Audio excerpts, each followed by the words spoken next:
Dear parents,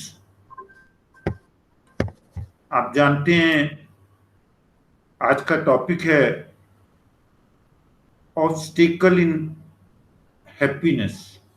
वो कौन सी चीजें हैं जो हमारे खुशी के अंदर रोड़ा अटकाती हैं, जो खुशी के अंदर ऑब्स्टेकल करती हैं। आज हम उन्हीं की बात करेंगे, लेकिन सबसे पहले हमें मालूम होना चाहिए कि हैप्पीनेस क्या है। What is happiness actually?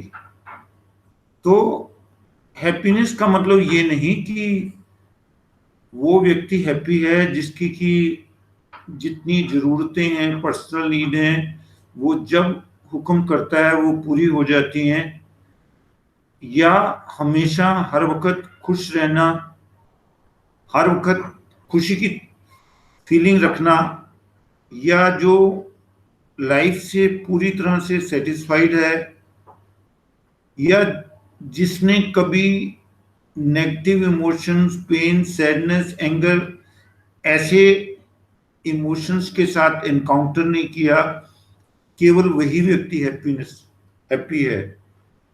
ये हैप्पीनेस स्टेट ऑफ माइंड है, और हमें देखना है कि हमने अपने आप को कितनी कितनी प्रॉब्लम के बावजूद भी खुश रख सकते हैं कि नहीं। ये पार्ट हमको देखना है। एक दो आर्टिस्ट को कंपटीशन था। ये कहा गया कि एक पीस की एक पिक्चर बनाइए। तो एक आर्टिस्ट ने बड़ा शांत सा रिवर का एक किनारा, उसके आसपास सुबह का सनराइज का सीन, और चारों तरफ ऐसा लग रहा था जैसे बिल्कुल शांति है। और दूसरे ने एक तूफान का जो दृश्य बनाया, और उस तूफान के दृश्य में एक पंछी को घोंसले में पीसफुली बैठे दिखाया।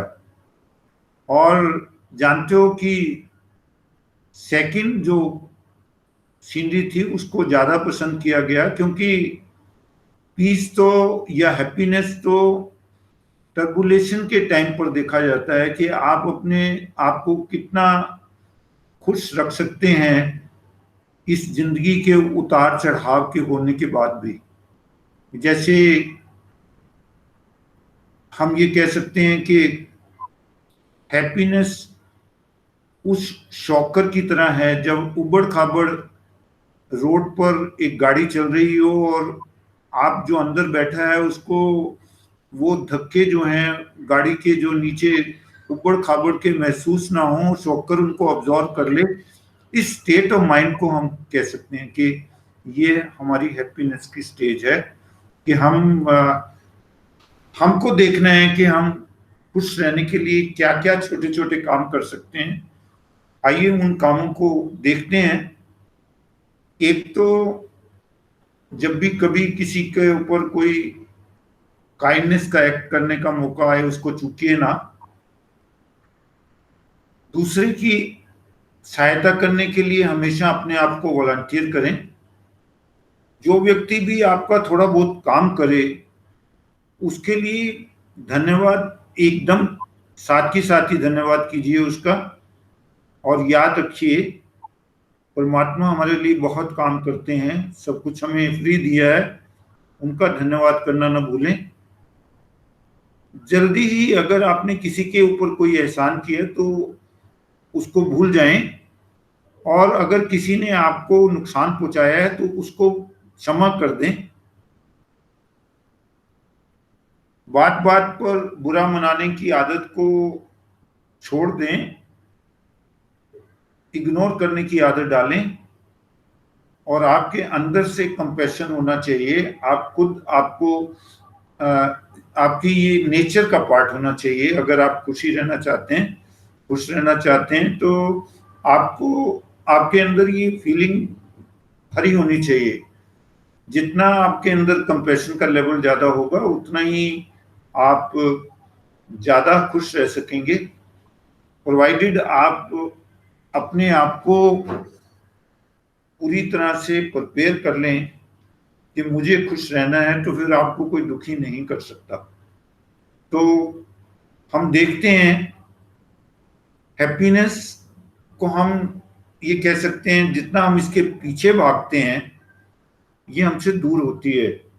जितना हम इसको महसूस करना चाहते हैं एक स्थान पर बैठकर देखकर, जैसे हम बटरफ्लाई है, अगर बटरफ्लाई के पीछे भागेंगे तो वो हमारे हाथ नहीं आएगी, लेकिन अगर उसी बटरफ्लाई को जब वो फ्लावर्स के ऊपर है एक जगह बैठकर उसकी रंग रूप को एंजॉय करना चाहें, तो आप देखेंगे आपको हैप्पीनेस महसूस होगी, खुशी अंदर से महसूस होगी। कैसी क्रिएचर भगवान ने बनाया है। इसी तरीके से हैप्पीनेस के पीछे भी भागने से वो नहीं मिलती है। हैप्पीनेस तो एक एटीट्यूड की बात है जो आपको अपने अंदर लेकर आना है, और उसके लिए जो जो ऑब्स्टिकल्स आपकी आती हैं उनको दूर करने की कोशिश करनी है। कुछ 12 तरीके मैं आपसे शेयर करना चाहता हूँ हैप्पीनेस के लिए। इन 12 तरीकों को आप आसानी से अपने जीवन में ला सकते हैं। एक तो आपने जब भी दो सिचुएशन आए, आपने माइंड मेकअप करना है कि मुझे खुश रहना है। मुझे अगर दो में से एक चीज चुननी हो तो मुझे खुशी को चुनना है। हर वक्त आपको इस तरीके के आपके सामने सिचुएशन आएंगी, उसमें कुछ खुश होने वाला होगा, कुछ तकलीफ देने वाला होगा। खुश होने वाले को आपने चुनना है, और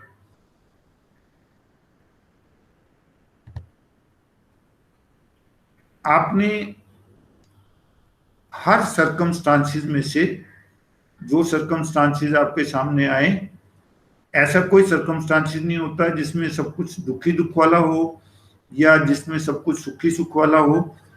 आपका बेस्ट से बेस्ट आपने उस सर्कमस्टांसिस में से निकालने की कोशिश करनी है। आपको अपने आप को बहुत सीरियस लेने की जरूरत नहीं है। जनरली हम कभी कभी खुश होने के लिए कुछ करना चाहते हैं, लेकिन हमें ये दिल में आ जाता है कि अगर मैं ऐसा करूंगा तो सामने वाला क्या कहेगा।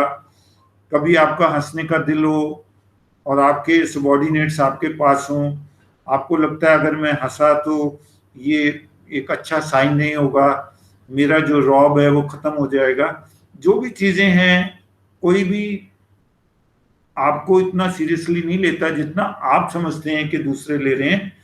ये आपने तय करना है कि खुशी होने के मौके को आपने चूकना नहीं। अगर आप सबको खुश रखना चाहेंगे तो ये पॉसिबल नहीं होगा, सबकी आदतें अपनी अपनी होती हैं। तो अगर कोई आपके काम से खुश नहीं है तो जरूरी नहीं है आप उसके लिए चिंता करें। सबको खुश रखना मुश्किल होता है, और क्रिटिसिज्म को बर्दाश्त करने की हमें आदत डालनी चाहिए। अपने स्टैंडर्ड का आप अपने खुद ही जिम्मेवार हैं। आपको अपने पड़ोसी के मुकाबले में अपने स्टैंडर्ड की बात नहीं करनी। मान लीजिए आपके पड़ोसी के पास एक नई कार आई है और अब आपको अपनी कार खटारा लगने लगती है, तो ये आपका अपना सोचने का तरीका है। आपको किसी और को देखकर अपना स्टैंडर्ड नहीं फिक्स करना। आपका स्टैंडर्ड आपका खुद का स्टैंडर्ड है। आपको जो चीजें अच्छी लगती हैं आप उनको एंजॉय कीजिए, लेकिन कर्जा लेकर नहीं। आपको ये अपने आपने अपने जितनी आपकी वो है कैपेसिटी है, उसी की कैपेसिटी के बीच में आपको रखकर अपना रखना है। अगर आपने कर्जा लेकर कोई कार्य किया तो वो हैप्पीनेस आपकी मोमेंट्री होगी, जो बाद में आपको रीपे करना पड़ेगा तो वो महसूस होगी। हम जनरली फ्यूचर में ये ना हो जाए वो ना हो जाए उसमें इमेजिनरी अपने ख्यालों में जाकर कभी कभी अपने आप को दुखी करते हैं। जो रियलिटी है वो उसमें वो उस तरीके का कुछ नहीं होता है। मान लीजिए आप अखबार पढ़ रहे हैं, अखबार में पढ़ते हुए आपने देखा ऐसे ऐसे ये यहाँ पर ये हो गया, और आप उसको अपने ऊपर ले जाएं कि मेरे साथ भी ऐसा हो सकता है, तो ये सब आप अपने खुद ही हैप्पीनेस के को खोने का काम कर रहे हैं। आप हैप्पीनेस को मेंटेन रखना चाहते हैं तो इमेजिनेशन में गलत ख्याल ना लेकर आए। इसको हम डिटेल में भी डिस्कस करेंगे। हेट करना किसी से या किसी से जेलसी करना, ये दोनों उसको कोई नुकसान नहीं पहुंचाते, ये दोनों चीजें हमें ही नुकसान पहुंचाती हैं। और ऐसे लोगों के बीच में जो इस तरीके की बातें भी करते हैं, जो एक दूसरे की चुगली करते हैं, जेलसी करते हैं, उनके बीच से अपने आप को अवॉइड कीजिए, क्योंकि ये आते आपकी हैप्पीनेस को आपसे छीन लेंगी। अगर हो सके तो आप ट्रैवल करें, जगह जगह अच्छी अच्छी चीजें देखें, जिन चीजों से खुशी मिल सकती है उनको लेने की कोशिश करें।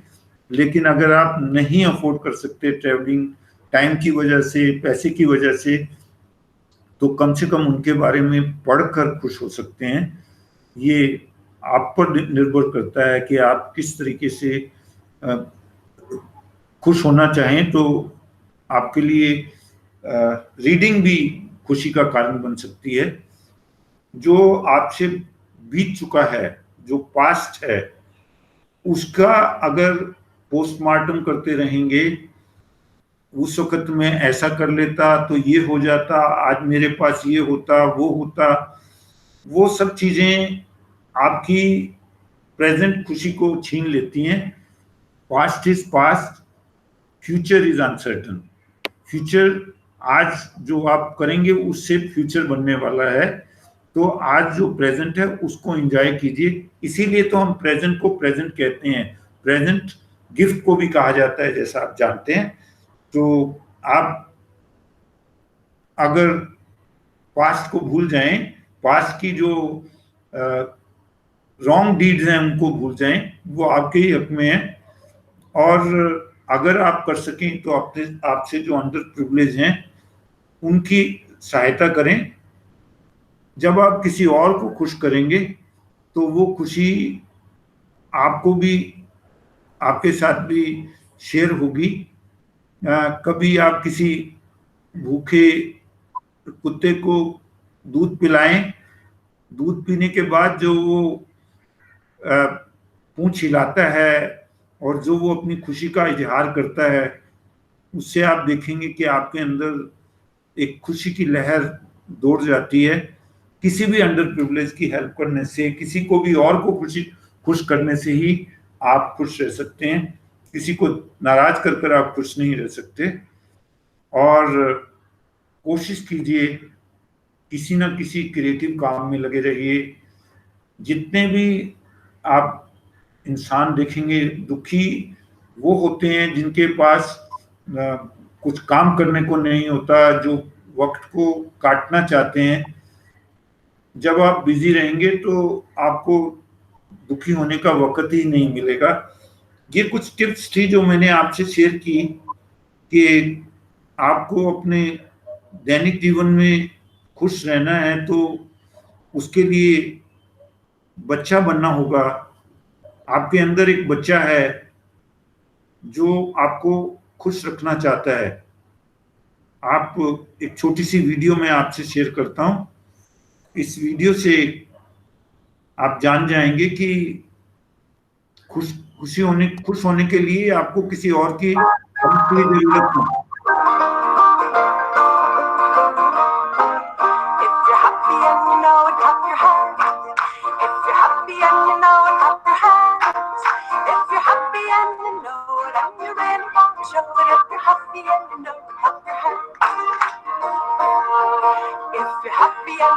Stamp your feet. If you're happy and you know it, stamp your feet. If you're happy and you know it, and you really want to show it. If you're happy and you know it, stamp your feet. If you're happy happy and you know it, turn around. If you're happy and you know it, turn around. If you're happy and you know it, and you really want to show it. If you're happy and you know it, turn around. If you're happy and you know it, wiggle your hips. If you're happy and you know it, wiggle your hips. If you're happy and you know it, and you really want to show it. If you're happy and you know it, wiggle your hips.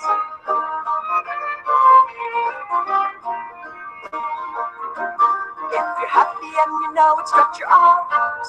If you're happy and you know it, stretch your arms. If you're happy and you know it, and you really want to show it. If you're happy and you know it, stretch your arms. If you're happy and you know it, pat your head. If you're happy and you know it, pat your head. If you're happy and you know it, and you really want to show it. If you're happy and you know it, pat your head. If you're happy and you know it, touch your nose. If you're happy and you know it, touch your nose. If you're happy and you know it, and you really want to show it. If you're happy and you know it, touch your nose. If you're happy and you know it, point your toes. If you're happy and you know it, point your toes. If you're happy and you know it, and you really want to show it. If you're happy and you know it, point your toes.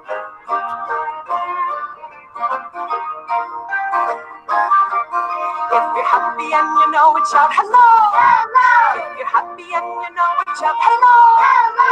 If you're happy and you know it, and you really want to show it. If you're happy and you know it, shout hello. Hello. Say hello. Hello. Konnichiwa. Bonjour. Vivian. Riha. Carmen. Jumbo.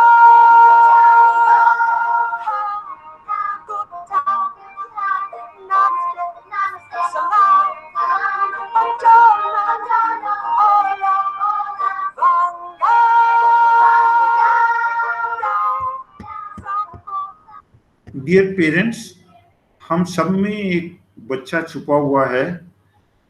हमको अगर खुश रहना है तो खुश रहने से हमें कोई और नहीं रोक सकता।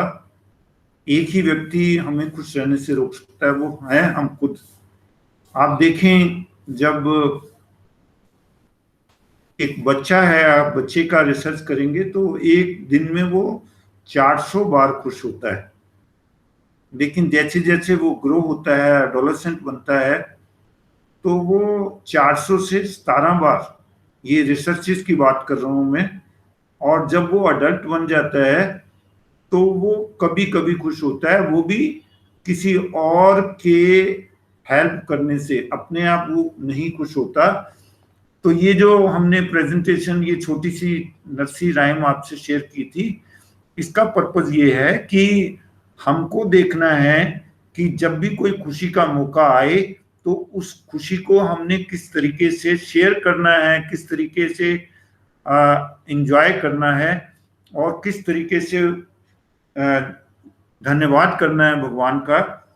तो अब क्वेश्चन इसी बात का बनता है कि ऐसी कौन सी ऑब्स्टेकल्स हैं हमारे सामने जो हमें खुश होने से रोकती हैं। हम वो ऑब्स्टेकल आपसे शेयर करेंगे एक एक कर कर।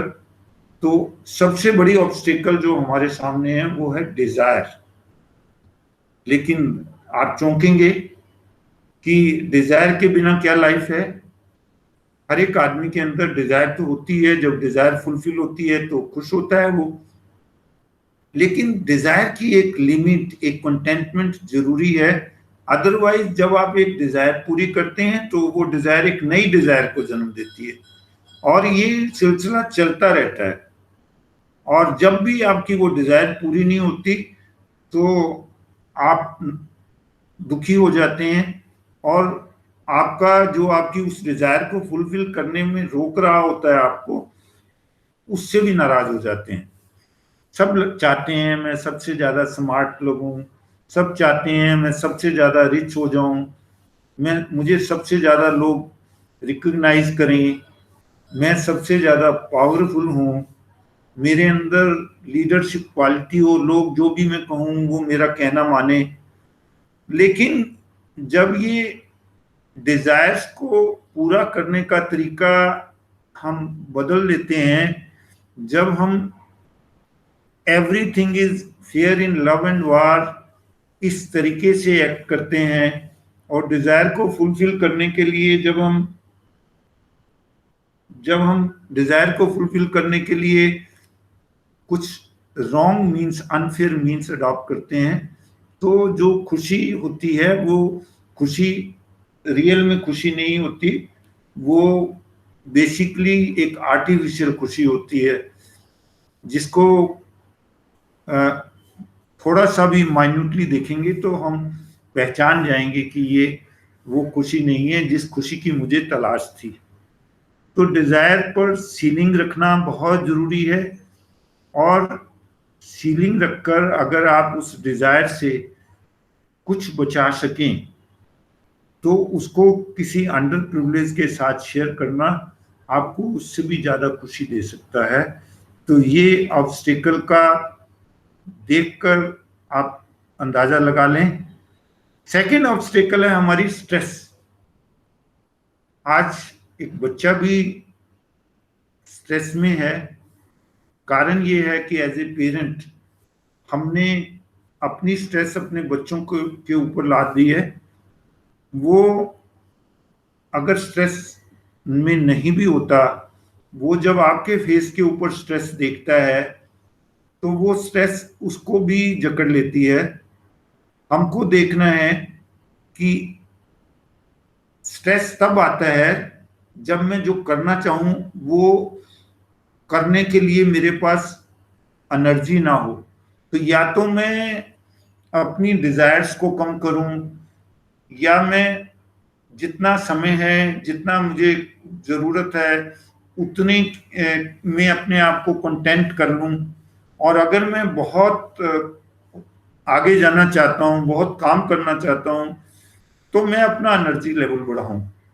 एनर्जी लेवल बढ़ाने के लिए मेडिटेशन है, ब्रीदिंग एक्सरसाइजेज हैं, प्राणायाम है, योगा है, मॉर्निंग का थोड़ा सा टाइम 15 से 20 मिनट अगर आप अपने आप को मेंटेन करने के लिए, अपने आप को फिजिकली फिट करने के लिए, अपने अंदर एनर्जी को जमा करने के लिए लगाते हैं, तो आप सारा दिन की स्ट्रेस को झेल सकते हैं।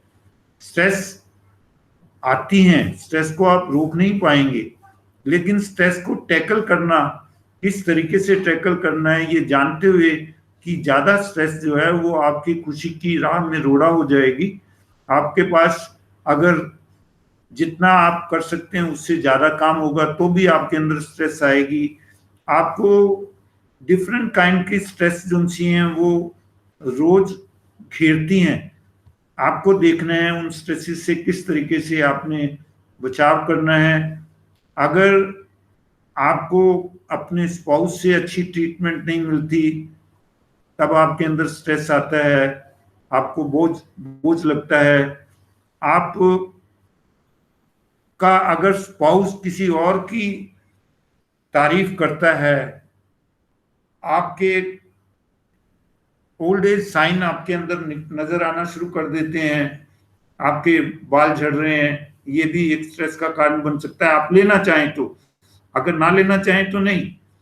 यदि कोई आपका दोस्त, कोई आपका स्पाउस किसी और की तारीफ करता है कि देखो उसको, देखो वो कितना अच्छा है, ये है वो है, तो वो भी आपके अंदर स्ट्रेस पैदा करता है।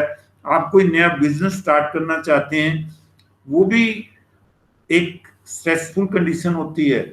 ऐसा नहीं कि स्ट्रेस आएगा नहीं, स्ट्रेस आएगा, लेकिन उसको कैसे टैकल करना है उस चीज को हमने समझना है। अगर हम चाहते हैं खुश रहें, स्ट्रेस लेना हो तो लोग छोटी छोटी बातों पर भी स्ट्रेस ले जाते हैं। मान लीजिए आप किसी किटी पार्टी के मेंबर हैं, आपकी नेबर है, उसका बच्चा और आपका बच्चा एक ही क्लास में पढ़ते हैं।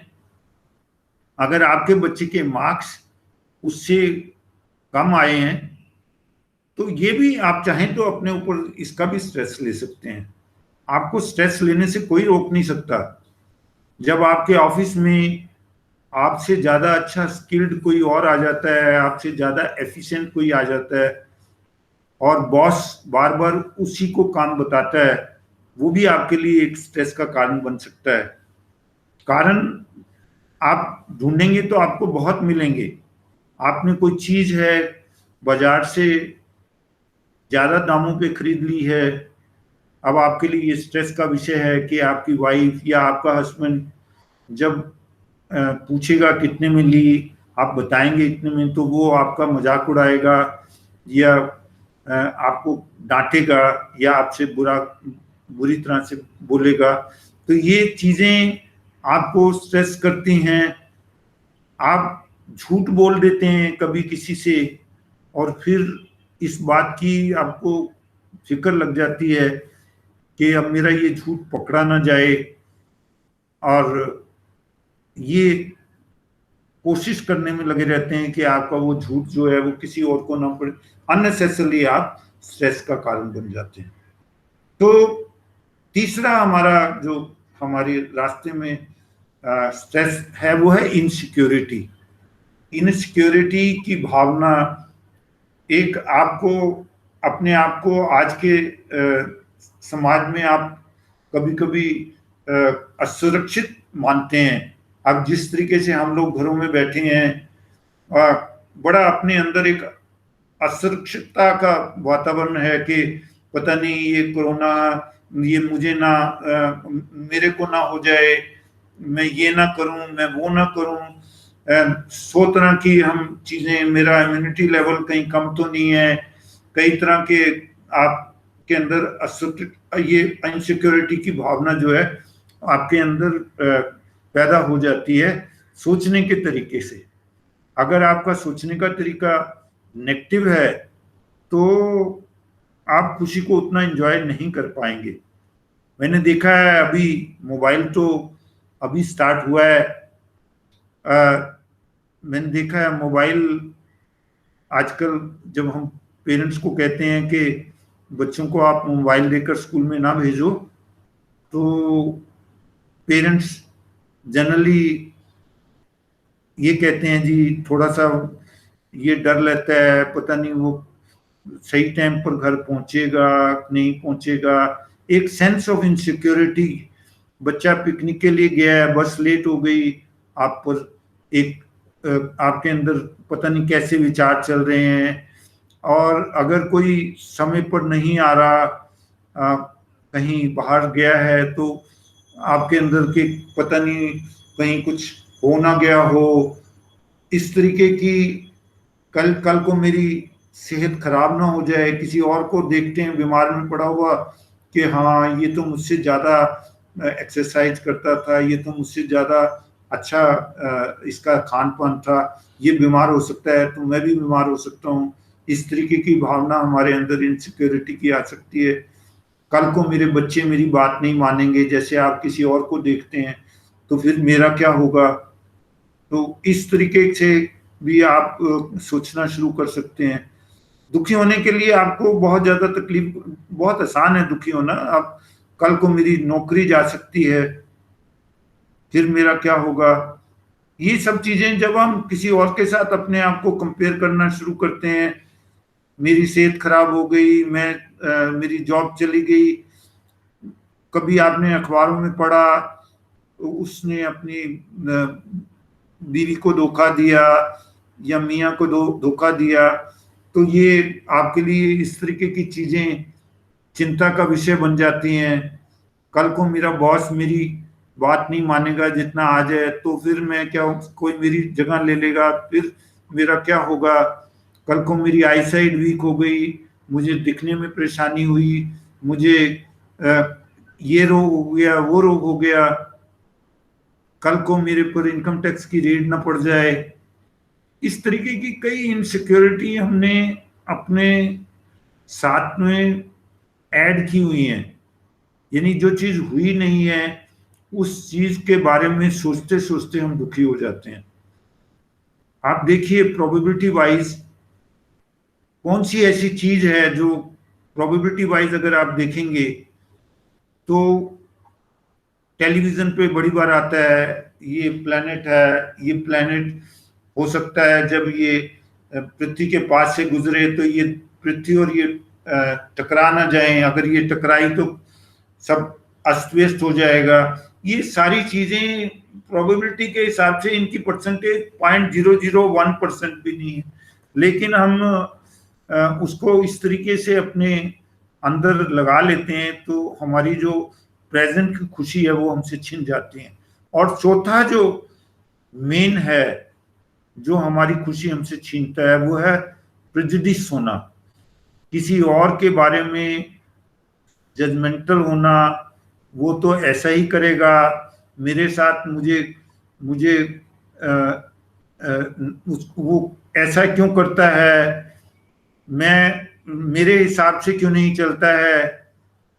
जनरेशन गैप जो है वो कई बार हमें हमारी खुशी छीन लेता है। ये बच्चा किस तरीके से मेरे आगे आर्गुमेंट कर रहा है, ये इसको अब ये बैड कंपनी में पड़ गया है। हमें अच्छा ये है कि हम समय की मांग को देखते हुए और कोशिश करें, हम किसी और को चेंज नहीं कर सकते, अगर किसी एक को चेंज कर सकते हैं तो वो खुद को चेंज कर सकते हैं। तो हमको देखना है कि हमको अगर ये प्रेजुडिस नहीं होंगे तो हमारे अंदर जो शांति होगी वो हमको लेनी है। आज इस प्रेजुडिस की वजह से हम एक दूसरे से डरे हुए हैं। चाइना को देखिए, चाइना इंडिया दोनों खड़े हैं, वो हमला ना कर दे, वो करेगा तो ऐसा हो जाएगा। इसी नीयत से हम अपना वार के लिए पता नहीं कितना कितना सामान अपने पास जमा किए बैठे हैं। भूखमरी का सामना करने की बजाय हमें डिफेंस का सामान खरीदना पड़ रहा है।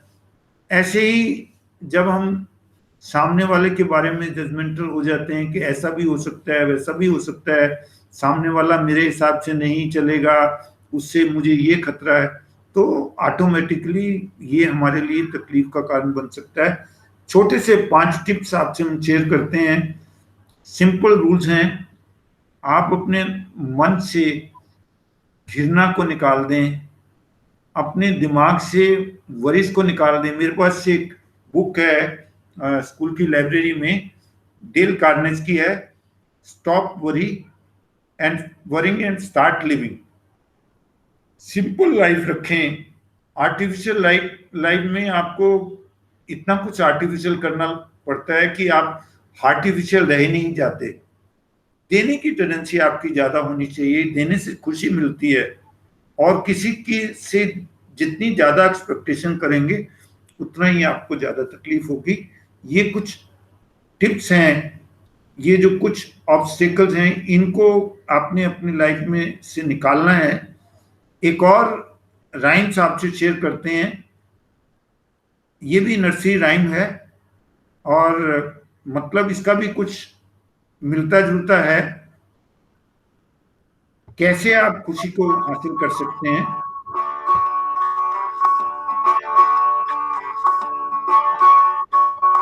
Happiness is something if you give it away, you give it away, you give it away. Happiness is something if you give it away, then it comes right back to you.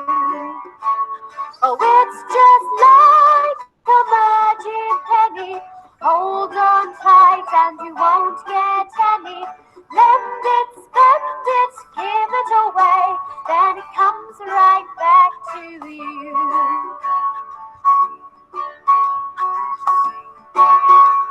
A hug is something if you give it away, you give it away, you give it away. A hug is something if you give it away, then it comes right back to you. Oh, it's just like a magic penny. Hold on tight and you won't get any. Lend it, spend it, give it away, then it comes right back to you. Love is something if you give it away, you give it away, you give it away. Love is something if you give it away, then it comes right back to you. Oh, it's just like a magic penny. Hold on tight and you get away, then it comes right back to you. Dear parents, happiness लेने के लिए आपको पहले invest करना पड़ती है happiness. Love लेने के लिए आपको लव इन्वेस्ट करना पड़ता है। पहले आप इन्वेस्ट करेंगे तब आपको ये मिलेगा वापस। पहले भी जब हमने हाउ टू मल्टीप्लाई लव आपसे शेयर की थी, तो उसमें आपसे शेयर किया था कि अगर आपने हैंडपंप में से पानी निकालना हो तो पहले थोड़ा पानी आपको हैंडपंप में डालना पड़ता है। ऐसे ही हैप्पीनेस लेने के लिए आपको सामने वाले को खुश करना पड़ेगा, फिर वो आपको खुश करेगा। तो thank you very much for this patience hearing. आपने ये प्रेजेंटेशन को देखा। अभी इस प्रेजेंटेशन से कंसर्निंग कोई भी आपके क्वेश्चंस हों तो उन क्वेश्चंस को आप हमें वही हमारी जो ईमेल है ehvdcms@gmail.com उस पर लिखें। अभी ये जो बच्चों का कार्यक्रम है, इसके बाद अब 8:30 से जो ये कार्यक्रम है, इसके बाद आपके वो प्रश्न हम लेंगे, आपके वो प्रश्नों को शेयर करेंगे। ये अप्रोक्सीमेटली 50 मिनट्स का ये कार्यक्रम है। इसके इमीडिएटली बाद अगर आपके कोई प्रश्न हमें मिलेंगे तो हम वो सेशन लेंगे। जो लोग वो सेशन अटेंड करना चाहें, most welcome. As per the feedback हमने इस बार ये सेशन थोड़ा छोटा रखा है। कारण ये है कि संडे के दिन आप थोड़ा रेस्ट लेना चाहते हैं। आपको इस कारण हम नहीं चाहते कि आप को ज़्यादा टाइट करें, इसलिए हमने ये सेशन जो है ये इसको शॉर्ट रखा है। हाँ, आपके क्वेश्चन आंसर आएंगे तो उसमें उसका जवाब देने में हमें खुशी होगी। जितना हमसे कोशिश होगी हम कोशिश करेंगे कि आपसे वो शेयर कर सकें। Thank you very much. Thanks.